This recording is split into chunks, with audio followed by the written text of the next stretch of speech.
बलूचिस्तान में train hijacking का वाक़या जिसमें 400 से ज़ायद मुसाफिर सवार थे और अभी भी उनका दहशतगर्दों का दावा यह है कि 200 से ज़ायद मगवी उनके कब्ज़े में है। वफाकी हुकूमत और हमारे सिक्योरिटी के अदारे किस तरीके से इस चैलेंज से निपटना चाहेंगे? क्या हमारी हिकमत अमली होगी? क्या उन दहशत गर्दों से कोई बात करेगा, नरमी करेगा, या हम कोई ऐसा सिक्योरिटी ऑपरेशन प्लान करेंगे कि सूरत हाल को मुकम्मल तौर पर काबू किया जा सके? अभी तक की इतलात ये हैं कि 190 से ज़ायद लोगों को रिहाई मिल चुकी है और 30 से ज़ायद दहशत गर्द मारे गए हैं, लेकिन एक्चुअल कितनी तादाद ग्राउंड पर मौजूद है और क्या करने की ज़रूरत है, इन सब सवालों का जवाब देने के लिए हमारे साथ आज मेहमान शख्सियत हैं वफाकी वज़ीर इत्तलात अताउल्लाह तारड़ साहब। तारड़ साहब, बहुत शुक्रिया, आपने मसरूफ़ियत से वक्त निकाला। सर, इस वाक़े के ऊपर कोई एग्जैक्ट पिक्चर क्या है? ये BLA के कौन लोग हैं, कहाँ से इन्होंने ये सारा प्लान बनाया कि पूरी गाड़ी ले उड़ें? देखिए, लगता तो ये है कि जो इनकी कॉल्स वगैरह इंटरसेप्ट हो रही हैं और इनके राब्ते हैं, वो पाकिस्तान से बाहर भी इनके राब्ते हैं जो अभी तक की हमारे तक इतलात आई हैं। बाहर से मुराद अफगानिस्तान अभी या इंडिया? ऑपरेशन क्योंकि ऑनगोइंग है, मैं कोई ऐसी बात नहीं करना चाहता कबल अज़ वक्त। एक ऑनगोइंग ऑपरेशन है और बड़ी एहतियात से ही ऑपरेशन किया जा रहा है। उसके अंदर जो आपने जिस तरह फरमाया 190 जो हैं मगवी, उनको बाजियाब करवा लिया गया है बड़ी महारत के साथ।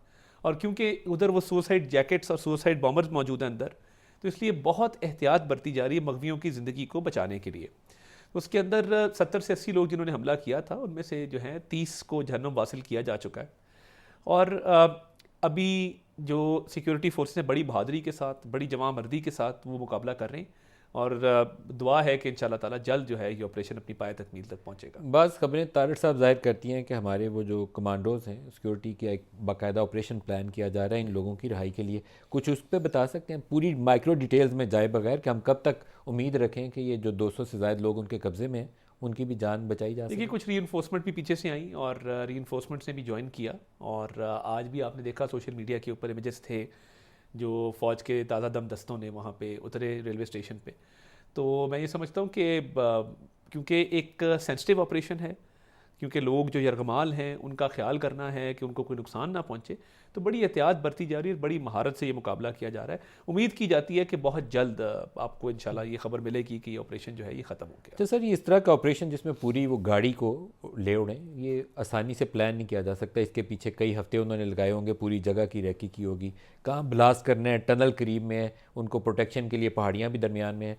तो हमारा इसमें कहीं सिक्योरिटी लैब्स है? अभी तक की रिपोर्ट्स आपकी क्या जाहिर करती देखिए, हैं? मैं ये समझता हूँ कि एक तो ये जो मेजर एरिया था लेवीज़ का एरिया था, B कैटेगरी एरिया था, और लेवीज़ की ट्रेनिंग के हवाले से आपको पता ही है मामलात का, और उनकी महारत के हवाले से तो फिर बैकअप के तौर पे जब फ़ौज को बुलाया गया, अब सिचुएशन जो है वो कंट्रोल करने की कोशिश की जा रही है।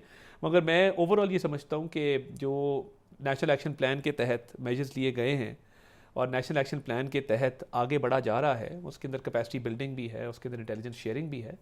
तो ये एक बड़ी अच्छे तरीके से ऑपरेशन कंडक्ट हो रहा है। इसमें अफसोसनाक जो पहलू है कि जो इंडियन मीडिया ने किया, लगता ये था कि उनको पहले से मालूमात थी। यानी इधर अभी ऑपरेशन शुरू हुआ और इंडियन मीडिया की स्क्रीन्स भर गई तफसीलात के साथ। अब ये कैसे मुमकिन हुआ? और उससे ज़्यादा अफसोसनाक बात यह है कि मुल्क से बाहर बैठे कुछ फॉर्मर एंकर हजरात और एक सियासी जमात ने वही ट्वीट्स किए जो इंडिया की तरफ से किए जा रहे थे। मुझे समझ नहीं आती है कि एक मुल्क के अंदर एक ऐसी सूरत हाल पैदा हुई है, एक दिन के लिए तो पाकिस्तानी बन जाओ। आपके ख्याल में PTI ने सूरत हाल पे कुछ अपनी सियासत चमकाई? आपकी बात से यही लगता है? 100%, 100%। 100%। उनके आप ट्वीट्स देखें, उमर अयूब से लेके गौहर अली खान से लेके उनकी जो पार्टी, मुझे ये बताइए, फ़ौज की महारत पूरी दुनिया में जानी जाती है। सैंडहर्स के अंदर पाकिस्तान का चर्चा होता है, सैंडहर्स में वहाँ कैडेट्स जाते हैं। अभी चीफ आर्मी स्टाफ को वहाँ गार्ड ऑफ ऑनर दिया गया। इस मौके पे चीफ आर्मी स्टाफ को और फौज को टारगेट करने का क्या मतलब है? इस वक्त BLA, PTI, इंडियन मीडिया एक जबान बोल रहा है और लोकल हालात को वो उधर उन्होंने मगवियों का ढाल बनाया, इधर लोकल हालात को एक ढाल बना के वो इस्तेमाल कर रहे हैं अपनी सियासी बयानी के लिए। खुदा का वास्ता है, एक दिन के लिए पाकिस्तानी बन जाओ, इस धरती का कर्ज उतार दो। मलिक साहब, मेरा बड़ा यकीन है ये मुल्क 27वीं रमज़ान की शब मार्ज़ वजूद में आया था और जो कुछ है इस मुल्क की वजह से, इस पाकिस्तान की वजह से है। ये जब और बाहर देखें, हमारी इज्जत होती है, हमारी फौज की जो पेशा वाराना उमूर है उनकी तारीफ होती है, जहां भी जाते हैं कहते हैं जी most professional army in the world, ranking आप देख लें।